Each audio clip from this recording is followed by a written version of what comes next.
No creo que él cambie. Ya sabes, está comprometido con su propio nivel de servicio y eso absolutamente seguirá siendo así.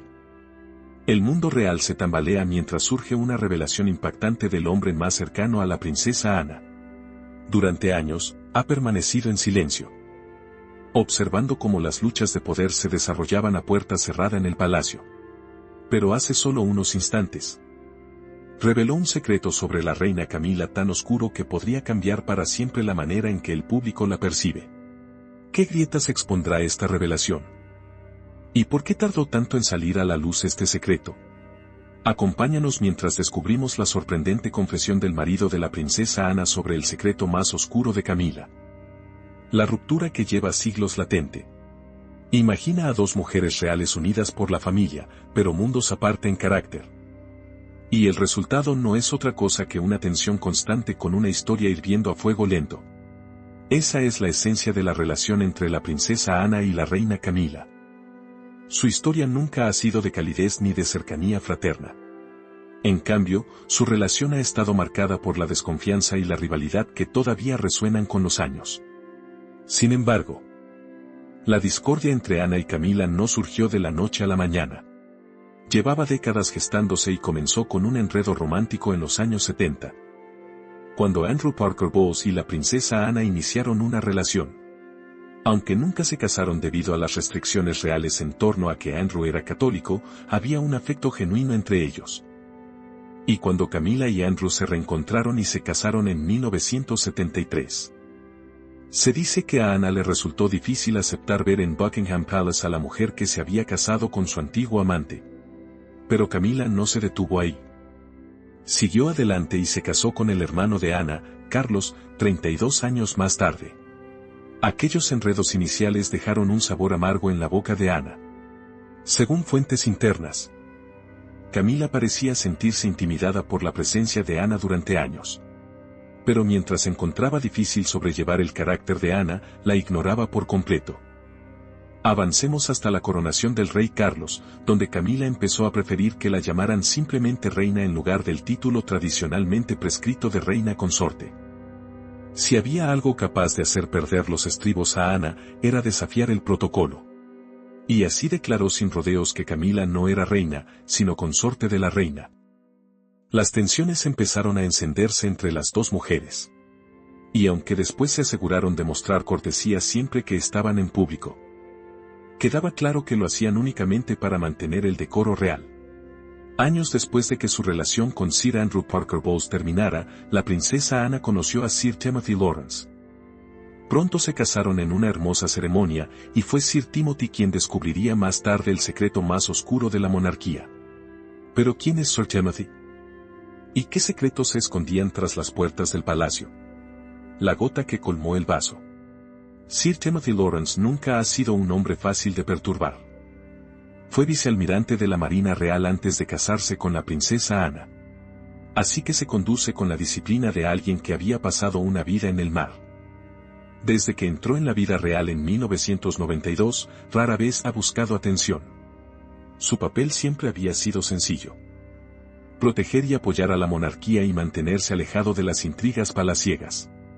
Sin embargo, hacia el año 2025, Timothy se encontró en medio de ellas. Incapaz de ignorar lo que estaba presenciando.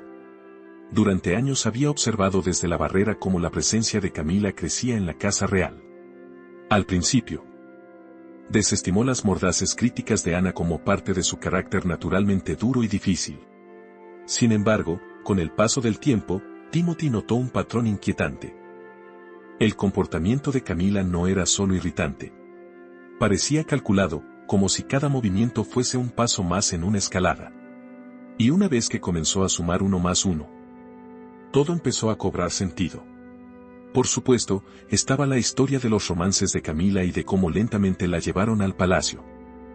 En especial cómo su relación con Carlos contribuyó a deshacer su matrimonio con Diana y provocó un escándalo público que casi destruyó la monarquía. No solo condujo al divorcio de Carlos y Diana, sino que también, de manera indirecta, desembocó en la muerte de Diana.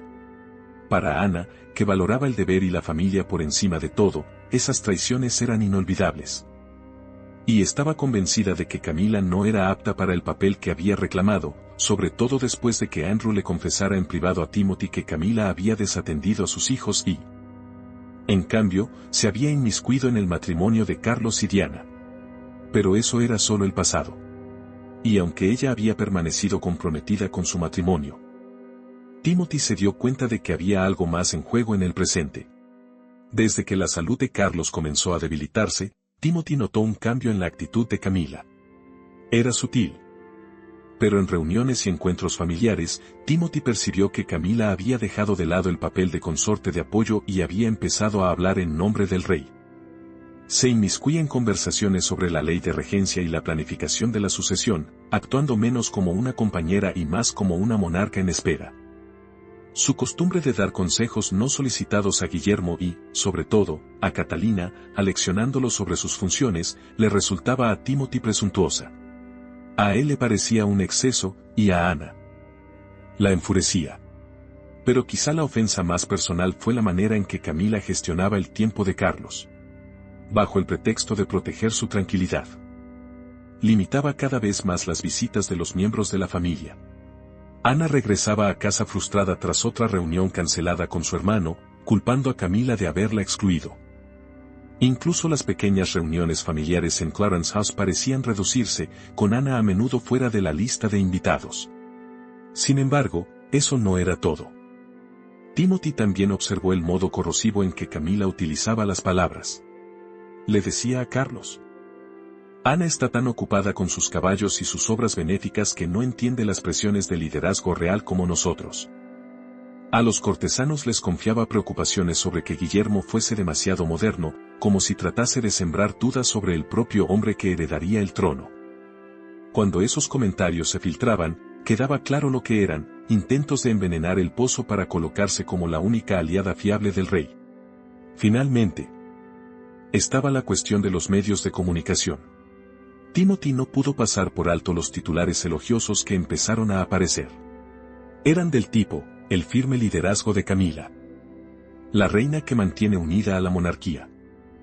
Aquellos artículos alababan su fortaleza mientras apenas reconocían las décadas de servicio de Ana o las crecientes responsabilidades de Guillermo y Catalina. Para Timothy, era una campaña transparente orquestada por los aliados de Camila para elevarla por encima del resto de la familia. Y la furia de Ana ante esas historias le hizo imposible ignorarlas. Cada una de aquellas cosas pesaba sobre Timothy. Aisladas podrían haber sido tolerables. Juntas formaban una pesada carga de sospecha y desconfianza. Y entonces llegó el Royal Ascot del año 2025. El aire vibraba de celebración, los caballos, las multitudes y el destello de las cámaras. Pero tras el espectáculo pulido, el rey Carlos se sentaba pálido y débil, con la energía visiblemente menguada. De pie cerca, Timothy escuchó cómo Camila se inclinaba hacia un consejero y susurraba: Este trono debe permanecer en mis manos para siempre, pase lo que pase con Carlos. Aquellas palabras lo dejaron helado en el sitio. Un escalofrío le recorrió las venas. Más cortante que cualquier tormenta invernal que hubiera afrontado en el mar. Por primera vez vio a Camila no como una parienta difícil, sino como una amenaza directa para el rey y la corona. Timothy supo que debía actuar rápido. Y así comenzó a buscar respuestas. ¿Qué encontraría? ¿Y qué significaría para el futuro de la monarquía, esa espada de doble filo? Tras los muros dorados de Clarence House y Buckingham Palace, los susurros a menudo mueren antes de llegar al público. Pero este secreto era la verdad más oscura y peligrosa de Camila. Y era demasiado venenoso para permanecer oculto para siempre. Sir Timothy pronto se dio cuenta de que lo que había oído no era un comentario pasajero, sino un plan de poder tejido a lo largo de años de engaño. Timothy había destapado una espada de doble filo diseñada para mantener al rey Carlos atado al trono, asegurando al mismo tiempo que el control de Camila nunca se aflojara. Desde la enfermedad de Carlos, su salud se había convertido en un asunto de extrema preocupación dentro de la monarquía y entre su pueblo. Apenas había reinado durante 3 años cuando su salud empezó a fallarle. Y una vez que comenzó la quimioterapia, su presencia, antes segura y firme, fue sustituida por una fachada frágil y cansada. Para los de fuera, parecía el peaje natural de la enfermedad. Pero tras el telón, algo mucho más oscuro estaba en marcha. Resultó que, supuestamente, Camila estaba presionando al médico personal del rey para que aceptara un perturbador compromiso. La exigencia era reducir deliberadamente la dosis de quimioterapia de Carlos. No lo suficiente como para matarlo, pero sí lo bastante como para mantenerlo débil, dependiente e incapaz de reinar con autoridad. Un monarca aún vivo, pero demasiado frágil para desafiar su dominio. La crueldad de ello resultaba sobrecogedora.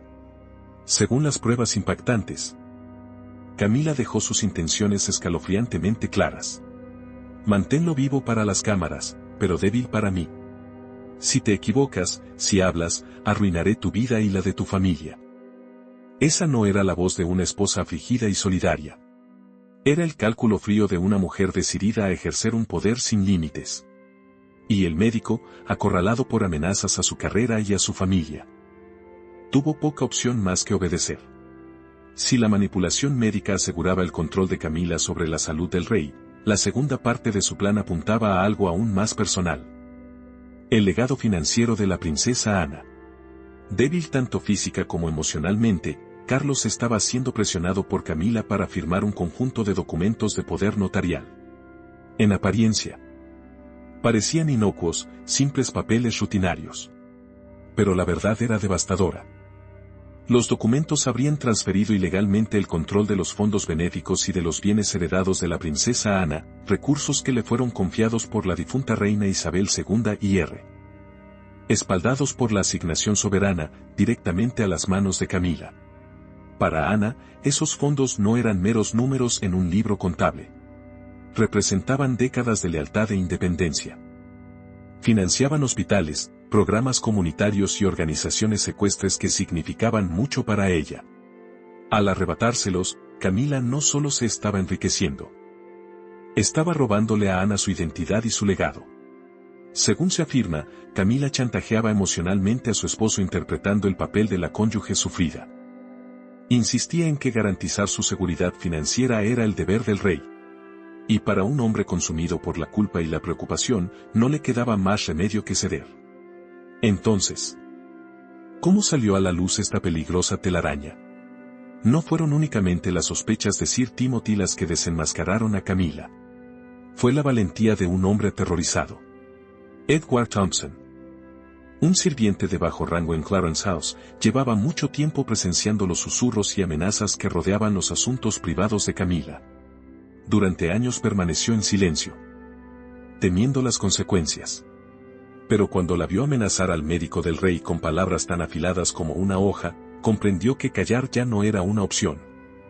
Edward grabó en secreto el intercambio con su teléfono, escondiéndolo en el bolsillo interior de su chaqueta mientras le temblaban las manos. Ese único acto de coraje lo convirtió de un observador silencioso en el improbable custodio de la supervivencia de la monarquía. Cuando Sir Timothy recibió el video, sintió lo que más tarde describiría a sus confidentes como un puñetazo helado en el corazón. Ya no eran rumores ni sospechas. Era una prueba innegable de que las ambiciones de Camila habían cruzado hacia un terreno peligroso, incluso criminal. Para Sir Timothy, el descubrimiento fue al mismo tiempo una carga y una misión. Poseer la verdad significaba cargar con el poder de destruir la monarquía o de salvarla. Las apuestas eran más altas que nunca. Porque esto no se trataba solo de la salud de Carlos ni de las finanzas de Ana. Se trataba del alma misma de la corona, un símbolo que millones de personas en todo el mundo aún veneraban. Y aún así, por muy pesado que aquel secreto resultara en su conciencia, Sir Timothy sabía que esto era solo el comienzo. Si Camila era lo bastante audaz como para manipular a los médicos y coaccionar al propio rey, ¿de qué más sería capaz? Así que dio un paso valiente y decidió contarle todo al rey. Pero ¿cómo reaccionaría Carlos al recibir la noticia de que un enemigo había compartido su lecho durante tanto tiempo? Un rey roto. Cuando la verdad finalmente llegó hasta el rey Carlos, lo golpeó no como un único golpe, sino como una serie de olas devastadoras estrellándose contra un cuerpo frágil. Su corazón se hundió, no solo por la traición, sino también por lo que revelaba acerca de su propia ceguera. Durante décadas, Carlos había luchado por legitimar a Camila a los ojos de su familia, de la iglesia e incluso de la nación. Frente a la indignación pública, él se había mantenido firme, insistiendo en que su amor por ella era inquebrantable y verdadero. Escuchar que la mujer a la que había defendido con tanta obstinación era precisamente la que había provocado su debilidad y su propia caída fue casi más de lo que podía soportar. Los recuerdos volvieron a él con un aguijón amargo. Recordó a su difunta madre, la reina Isabel II, cuyo rostro había quedado marcado por una desaprobación silenciosa cada vez que surgía el nombre de Camila. Desde el mismo momento en que se la presentó, en su boda. Cuando la reina Isabel había evitado hacerse fotos con la pareja, la soberana siempre había dejado claro que simplemente toleraba a Camila. En aquel entonces, Carlos creyó que se trataba simplemente del conservadurismo de una generación mayor, reacia a aceptar el cambio. Pero con esta nueva revelación, su juicio se alzaba sobre él como una profecía cumplida. Quizá su madre siempre lo había sabido. Quizá, mientras él se negaba a verlo, ella había intuido en Camila que no era una compañera unida por el amor. Carlos pensó en los meses que había pasado en su habitación de enfermo, debilitado por la quimioterapia. Recordó cómo Camila se sentaba a su lado, su mano sobre la suya, susurrándole palabras de consuelo. ¿Cuántos de aquellos susurros habían sido mentiras? ¿Cuántas de sus caricias eran nada más que emociones fingidas? La realización lo vació por dentro. Su cuerpo estaba fallando, pero su espíritu descansaba en la creencia de que su compañera permanecía lealmente a su lado. En un instante, esa ilusión quedó destruida de golpe. Y sin embargo, la traición personal, por devastadora que fuera, no era lo que más pesaba sobre él. Lo que más atormentaba a Carlos era cómo el resto del palacio soportaría esta noticia, sus hijos, su hermana, sus consejeros. Ellos habían sacrificado por él. Lo habían apoyado. Y ahora, a causa de sus elecciones, tendrían que cargar con la vergüenza de este escándalo. Para un hombre que había pasado su vida preparándose para ser rey, la corona se sentía más pesada que nunca. Y por primera vez en su reinado, Carlos se preguntó si tenía la fuerza o incluso el derecho de seguir llevándola. Pero ¿cómo manejaría su sucesor este nuevo escándalo? El veredicto final. La reacción del príncipe Guillermo fue inmediata y explosiva. Aunque normalmente representaba la imagen misma de la contención, la compostura del futuro rey se quebró cuando el video de las amenazas de Camila se reprodujo ante él. Al escuchar aquella voz impregnada de malicia, su rostro se tornó pálido para después encenderse con una ira imposible de contener. Para él, aquello no era simplemente un exceso escandaloso. Era un intento de asesinato mediante un lento y cruel envenenamiento de su padre en la persecución del poder. La furia de Guillermo dio paso al propósito. Superando el shock, asumió el control de la situación con la autoridad firme de un hombre nacido para gobernar. Insistió en que ya no se trataba de un asunto privado entre miembros de la familia, sino de una crisis legal que exigía justicia rápida y despiadada. Armado con todas las pruebas irrefutables que había reunido, Guillermo tomó las riendas del proceso. Pero si la respuesta de Guillermo fue furia, la de Ana fue desgarro.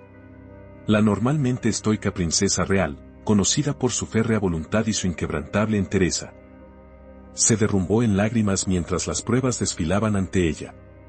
No eran lágrimas de debilidad, sino de una furiosa tristeza. De ese dolor crudo que solo una hermana puede sentir al ver a su hermano querido tan cruelmente manipulado. Recordó con amargura los últimos deseos de su madre en relación con su independencia financiera. Ella se había asegurado de que los fondos benéficos y el patrimonio de su hija quedaran protegidos contra cualquier mal uso. Ver ahora a Camila intentar robar aquel legado resultaba insoportable. Entonces, su dolor se transformó en determinación. De pie junto a Guillermo, Ana aportó un contexto que ningún abogado ni consejero podría haber ofrecido. Con la voz cargada de indignación, comenzó a exponer el peso histórico y emocional del testamento de su madre, así como la clara ilegitimidad de las maniobras financieras de Camila. Mientras el caso se presentaba, el Consejo Real, compuesto por altos asesores, abogados y algunos de los más fieles confidentes de la difunta reina, escuchaba en un silencio absoluto. Durante 3 intensas horas. Debatieron las consecuencias legales y políticas de aquellas pruebas. ¿Podría alguna vez hacerse pública tal revelación? ¿Arriesgarse a exponer a Camila significaría destrozar la ya frágil imagen de la monarquía en el mundo moderno? Pero las pruebas no dejaban lugar a dudas. Incluso los consejeros más cautelosos admitieron la verdad: si se permitía que la conspiración de Camila continuara, no solo destruiría a Carlos, sino que deshilacharía la corona misma. Uno por uno, los titubeos se extinguieron. Y al final del debate, la sala estaba unida. Camila sería despojada de todas las funciones ejecutivas y de todo control financiero. Cada fondo benéfico, cada activo que había intentado arrebatar sería devuelto a la princesa Ana y puesto bajo la supervisión conjunta de Ana y Guillermo. Desde ese momento, el papel de Camila quedaría reducido a una cáscara vacía. Sería únicamente una figura ceremonial y reina consorte solo de nombre. El Consejo también dictó un último decreto. El decreto establecía que aquel escándalo jamás debía llegar al conocimiento del público. La supervivencia de la monarquía dependía del secreto. Y admitir que la reina consorte había conspirado contra el rey podría suscitar dudas sobre la verdadera capacidad del monarca. Por ello, se decidió que la verdad permanecería encerrada entre los muros del palacio. Todo quedó resuelto, salvo por un detalle: Camila ignoraba cuánto estaba a punto de cambiar su vida. ¿Cómo reacciona una reina conspiradora cuando descubre que su secreto ha sido expuesto? La caída de una reina consorte. Cuando la noticia llegó por primera vez a oídos de Camila, cualquiera esperaría que su reacción fuese de miedo y remordimiento, aunque fuera fingido. Sin embargo, su reacción no tuvo nada de eso. En cambio, las paredes de Clarence House retumbaron con su voz furiosa mientras recorría la estancia como un animal acorralado, con las manos temblorosas y el rostro deformado por la rabia. Había pasado décadas escalando y colocándose con cuidado en el corazón mismo de la monarquía. La idea de perderlo todo de un solo golpe era impensable. En su desesperación, cometió un movimiento imprudente que reveló la profundidad de su pánico. Llamó a uno de sus ayudantes de mayor confianza y le dio una orden escalofriante: eliminar a Sir Timothy Lawrence. Lo culpaba de todo, de haber hurgado donde no debía y de haber destapado lo que ella había ocultado con tanto cuidado. Pero el complot de asesinato fracasó antes incluso de tomar forma. El intento fue torpe y fue interceptado antes de que pudiera amenazar la vida de Sir Timothy. Cuando se descubrió la tentativa, no hizo más que reforzar la convicción del Consejo de que Camila era peligrosa e inestable. Y al recibir la noticia de aquel fracaso, el pánico empezó a quebrar su compostura. El palacio, que había sido su escenario de manipulaciones, se convirtió en una prisión donde cada mirada parecía una amenaza. Deambulaba sin cesar por los pasillos con la mente saturada de escenarios imposibles. Buscaba maneras de recuperar su posición y silenciar a sus enemigos. Pero cada idea se disolvía en la misma conclusión: había sido derrotada. Lo que no sabía era que algo aún más frío estaba por llegar. Llegó dentro de un sobre sencillo, sellado con el emblema del Consejo Real. Aquel sello significaba un asunto grave. Con manos temblorosas, Camila lo rompió y comenzó a leer. Las palabras estaban redactadas con una dureza implacable, en el lenguaje impersonal de la ley y el orden. Sus poderes ejecutivos quedaban revocados y su influencia, despojada. Seguiría siendo reina consorte solo de título y sin ningún reconocimiento más allá de lo ceremonial. A medida que sus ojos recorrían las frases, su rostro perdió todo color. Los testigos recordarían más tarde cómo permaneció sentada en silencio, apretando el papel con tal fuerza que se desgarró entre sus dedos. Había luchado durante décadas para ser reconocida como la legítima compañera de Carlos, para ascender al papel que creía suyo por destino. Ahora todo se había esfumado. Todo. La carta resbaló de su mano y cayó al suelo. Durante un largo momento permaneció allí, sentada, mirando a la nada. Luego llegaron unas lágrimas extrañas. Lloró, no por Carlos ni siquiera por la familia que había fracturado, sino por sí misma y por el sueño que había muerto. Más tarde, aquella misma tarde, cuando se situó frente a un espejo, la mujer que la miraba de vuelta resultaba irreconocible. Ya no veía a una reina, sino a una mujer de 78 años. Arrugada y con los ojos vacíos. Y llegada la noche, la rebeldía de Camila se había derrumbado por completo y se encerró en sus aposentos, rechazando a los visitantes. El palacio que había sido su trono se convirtió en su celda. Su sueño de poder no solo se le había escapado de entre las manos, se había convertido en cenizas. No fue desterrada a un exilio lejano, ni arrojada a la deshonra pública. Su castigo fue peor, vivir el resto de sus días en el vacío. Prisionera en el mismo palacio que había luchado tan despiadadamente por controlar. Aunque sus crímenes merecían cárcel, su condena fue aún más cruel, debía pasar el resto de su vida en la nada y en el desprecio absoluto de su familia. Y así terminó la historia de Camila, en derrota. La ambición malvada de su vida se había hecho añicos por completo, dejando únicamente a una anciana mirando su reflejo, preguntándose si alguna vez había ganado realmente algo. ¿Crees que las decisiones del consejo fueron adecuadas para lo que hizo Camila? Si no es así, ¿qué castigo consideras más razonable? Comparte tus pensamientos con nosotros en la sección de comentarios. Recuerda darle a me gusta, compartir y suscribirte para más. Además, haz clic en el siguiente video que aparece en tu pantalla. Te gustará.